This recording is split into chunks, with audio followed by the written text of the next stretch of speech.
Você falou que Atenas tinha no pico 150 mil habitantes, que Siracusa poderia ter 110 mil, 100 mil. Isso, Nesse cálculos, Mediterrâneo, nesse Mediterrâneo, de que população nós estamos falando nessa época? Então isso aqui Nós estamos derivando do assunto, porque na verdade... Mas faz parte do projeto, faz parte das nossas preocupações também.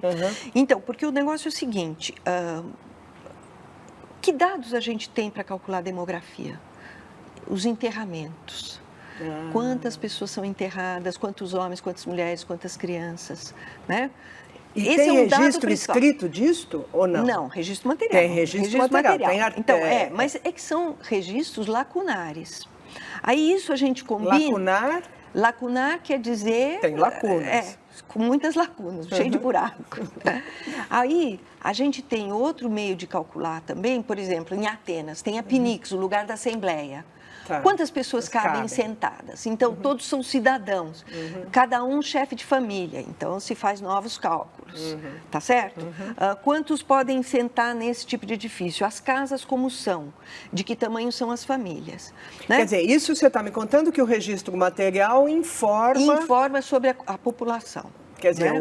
a arqueologia informa a história, o documento material, dizer. a evidência material pode informar, né? Nós somos todos historiadores, só que a gente usa fontes diferentes. Agora, a gente pensa, por exemplo, não tem um cálculo, a gente sabe, por exemplo, que no período helenístico, ou seja, século IV, século III, tem um aumento populacional grande na Grécia, como um todo, no Mediterrâneo, nas cidades gregas, né? A gente não tem como calcular quantos milhões de habitantes, 2 milhões, 3 milhões, são todas adivinhações, guesses, como falam os ingleses, suposições, digamos assim. Né? Agora, eu posso te dizer que um levantamento muito recente, feito pelo Copenhagen Polis Center, que é na Dinamarca, um centro que estudou a polis durante 10 anos, teve recursos para fazer isso, eles registraram 1.037 cidades que os próprios gregos chamavam de polis entre os séculos VII e século IV, ou seja, período arcaico e clássico. Né? Então, de um cálculo de suposição na década de 80, 90, de 700 cidades gregas, nós já chegamos a 1.037. Né? Muitas tinham 4 mil, 5 mil habitantes, 20 mil, as maiorzinhas, né? Agora, extraordinárias, fora do comum, é Atenas e Siracusa. Essas eram fora do comum. Esparta também não era uma cidade muito, embora famosa. Muito famosa pelas fontes textuais, arqueologicamente quase invisível, porque, de acordo mesmo com as fontes textuais, né, o próprio Tucídides fala que eles se organizavam à moda antiga, catacomes. Catacomes significa segundo aldeias. Então, eles não eram formados com uma haste forte, com um território ao redor, com vários outros pequenos núcleos ao redor. Né? Esparta se organiza à moda antiga, espalhada, dispersa no território. Você falou a palavra haste e antes você falou a palavra hora ou cora. Hora, eles falam hora, E este é um assunto de vocês, na verdade. Então, esse é um assunto. Haste é o centro da cidade, é o centro, em época clássica é o centro, e a hora é o território. Né? Território então, em torno da cidade. Em torno da cidade, Então, a gente... Pode ser em torno, pode não ser, é isso? Não, é em torno. É em torno, é um território contíguo. É um território contíguo a essa área densamente povoada. No caso ali de Siracusa, a gente viu, a gente viu no vídeo que era uma área grande, que envolvia as várias... Então, ali, o que é densamente, o que é a cidade mesmo, a haste, é aquela ilhota, aquela pequena península chamada Ortígia, e um pouquinho que é o chamado Neápolis, são instalações um pouco mais recentes em relação à Ortígia.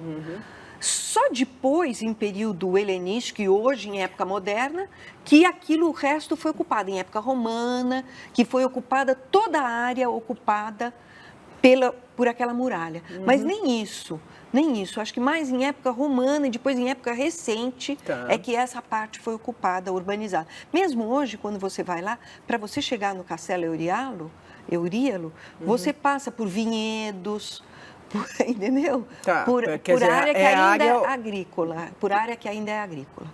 Então, a haste de Siracusa, ela está realmente na Ortigia, naquela parte mais ao sul, né, que seria o centro. E por que estudar a haste e a hora? Então, mas essa é uma consequência, né? Então, essa é uma consequência do primeiro projeto. No primeiro projeto, a gente se propôs a estudar a cidade, organização da cidade grega no território.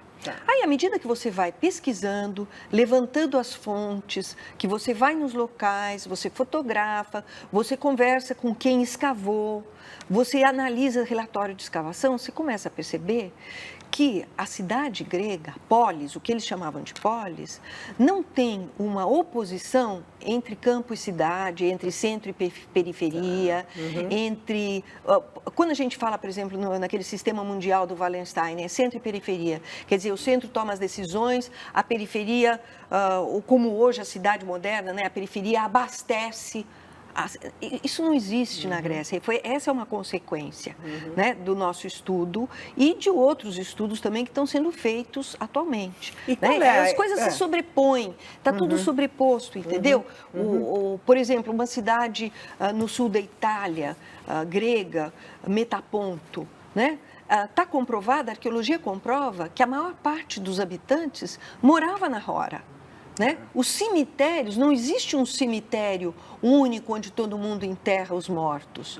Os cemitérios são localizados, são familiares em cada cidade, e isso em época clássica. Em cada cidade, desculpe, não, em cada fazendola, entendeu? Eles moram no campo, né? Eles ocupam o núcleo reúne algumas estruturas públicas que servem de reunião para tomada de decisão. Os habitantes vêm da Hora para tomar decisão, trazem decisões tomadas lá nas fronteiras para serem implementadas, para serem debatidas, para serem discutidas.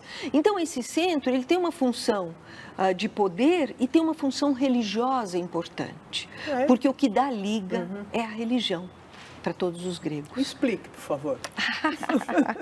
Então, você sabe que, olha que interessante, o primeiro edifício construído com material permanente na Grécia é o templo, né? Então, a gente está voltando a uma posição historiográfica antiga do século XIX, que mostra como que a religiosidade é aquilo que liga as pessoas.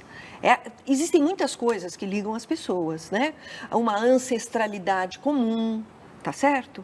Mas essa ancestralidade comum também é uma coisa cultuada, tá certo? É uma coisa que invoca uma ascendência, às vezes, divina, né? E aí é necessário cultuar os mortos, cultuando uma divindade, né? Então, o poder liga... Mas a economia não liga também? A atividade da sobrevivência? Liga também, mas ela é toda embedded, engastada na religiosidade. Né? É isso que é interessante. Por exemplo, justamente Metaponto, que é objeto da minha aula semana que vem. Tá bom. Né? Você vê num território, tem um centro, onde estão os templos maiores, onde estão a praça, onde está uma ou outra casa de reunião, um eclesiastério, alguma coisa assim. E depois você tem uma hora espalhada em até 10 quilômetros para o interior, toda organizada, com ruas, com canais de drenagem, com casas de fazenda, com santuários regionais, tá certo? Coalhada de pequenos santuários, com suas próprias necrópolis, tá certo? O que a gente está vendo aqui? A gente vê um mapa de religião sobreposto a um mapa de plantação e de agricultura.